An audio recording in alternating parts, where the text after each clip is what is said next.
जो संघर्ष आहे तो उभा राहतो.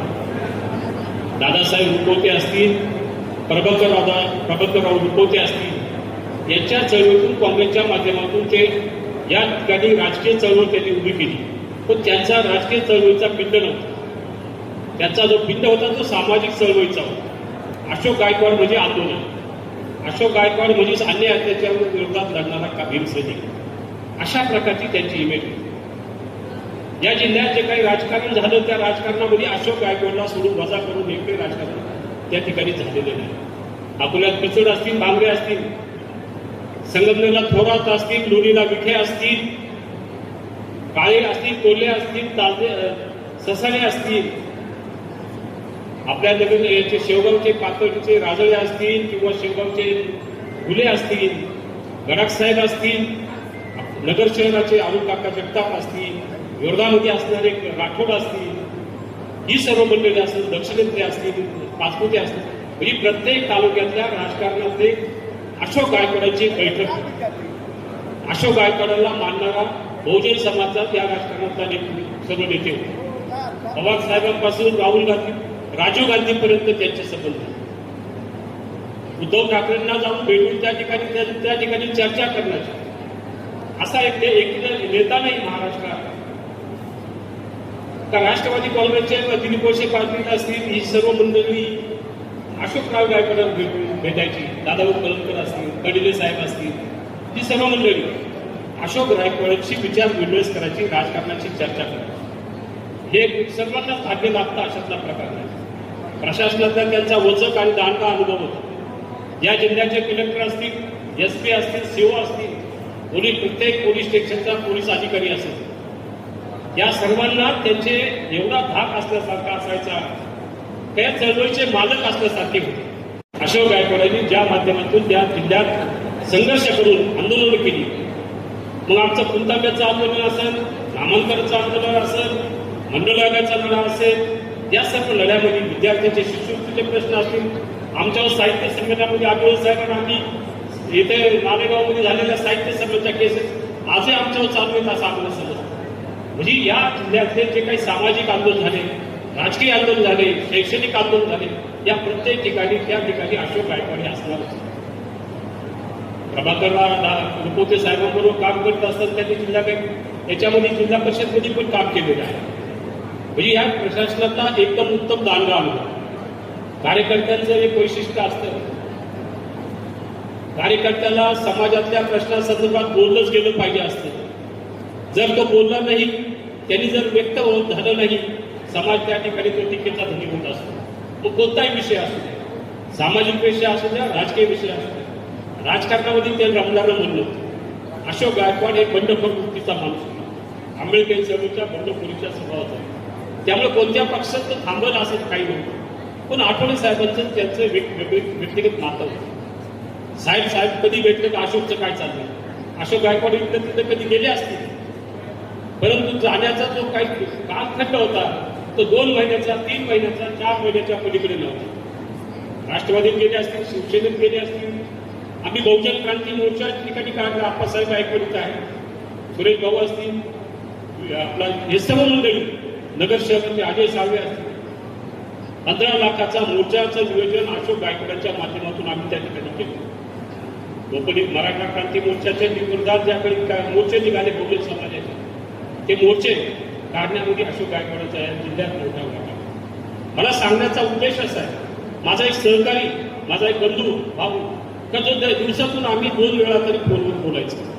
अलीकडच्या काळात देशभरात जे काही वातावरण निर्मिती झाली, जे काही विद्यार्थ्यांची आंदोलन दिल्लीत झाली, महाराष्ट्रात हे झालं, त्यावेळी महाराष्ट्राच्या राजकारणावर काय परिणाम होईल, आंबेडकर चळवळीचे काय पडसाद उमटतील, या संदर्भातली चर्चा करताना अशोक गायकवाड मला म्हणायचे, आपण बसलं पाहिजे, आपण चर्चा केली पाहिजे. आठवले साहेबांची चर्चा करून या भविष्यातल्या राजकारणात जी नवीन पिढी जी काय म्हणतात ती पिढी आंबेडकर चळवळीच्या विरोधात गेली नाही पाहिजे, त्यांच्याबरोबर कायम राहिली पाहिजे, यासाठी आपल्या भूमिका ठरल्या पाहिजे.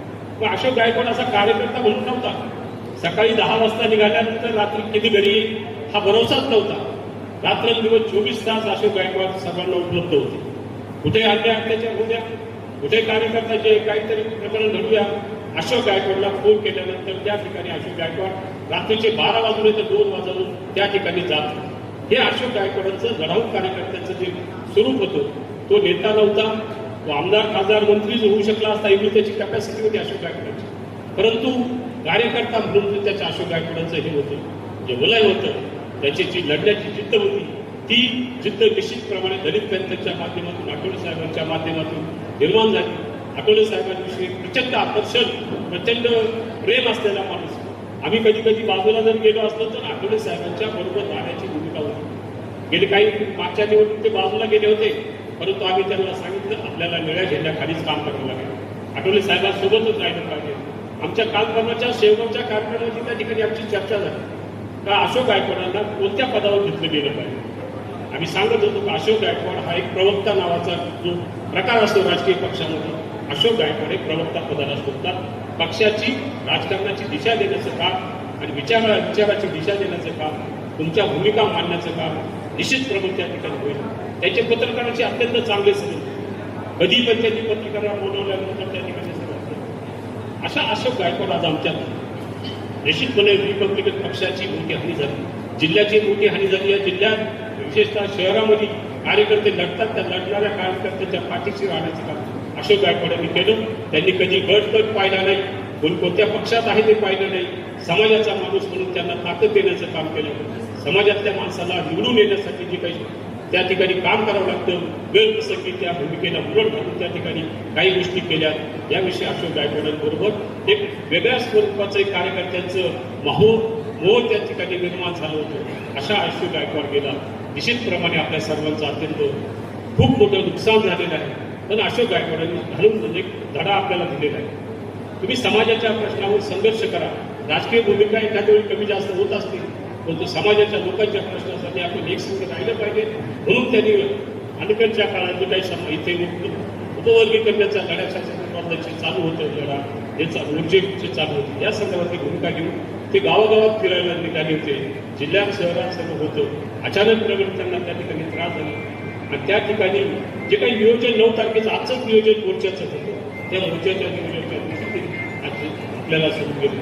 तुम्हाला पुन्हा एकदा सांगतो, अशोक गायकवाडांची लढाऊ वृत्ती, समाजाप्रती असलेला त्यांचा जो काही संघर्ष करण्याची भूमिका, त्या भूमिकेचा आपण त्या विचार करून घेऊन जाऊ.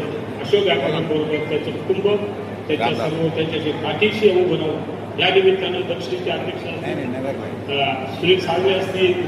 तुमच्या घरासाठी स्मार्ट सोलार सोल्युशन शोधत आहात? पुढील 25 वर्षांसाठी वीज खर्चातून बचत करायची आहे का? आज घेतलेला एक स्मार्ट निर्णय तुमच्या पुढील 25 वर्षांची मोठी बचत करू शकतो. श्रीपाद सोलार सिस्टीम सोबत लावा प्रीमियम क्वालिटी सोलार सिस्टीम आणि मिळवा वीज खर्चात मोठी बचत. रेसिडेन्शियल, कमर्शियल आणि इंडस्ट्रीयल साठी मिळवा विश्वासार्ह सोलर सोल्युशन्स आणि सर्वात महत्त्वाचं म्हणजे सोलार साठी मिळवा 78,000 सरकारी सबसिडी, योग्य इन्स्टॉलेशन, प्रोफेशनल सर्व्हिस आणि 25 वर्षांच्या वॉरंटी सह तुमच्या घरासाठी मिळवा उत्तम सोलार सोल्युशन. आज सोलार निवडा, दर महिन्याला हजारोंची बचत करा. तुमच्या घरासाठी योग्य सोलार सोल्युशन मिळवण्यासाठी आजच श्रीपाद सोलार सिस्टीमशी संपर्क करा.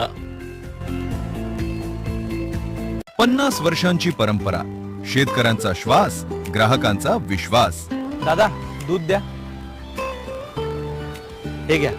नको, मला फक्त राजहंस दूध द्या. हे घ्या, राजहंस दूध. महाराष्ट्रातील हजारो शेतकऱ्यांच्या मेहनतीतून शुद्धतेची परंपरा जपणारा एक विश्वास गेली 50 वर्ष प्रत्येक घरापर्यंत पोहोचतोय. महाराष्ट्राच्या सहकार क्षेत्रातील अग्रगण्य डेअरी असलेली राजहंस म्हणजे गुणवत्तेची खात्री, शुद्धतेचे वचन आणि प्रत्येक कुटुंबाचा विश्वास. राजहंस दूध, 50 वर्षांची परंपरा, शेतकऱ्यांचा श्वास आणि ग्राहकांचा विश्वास.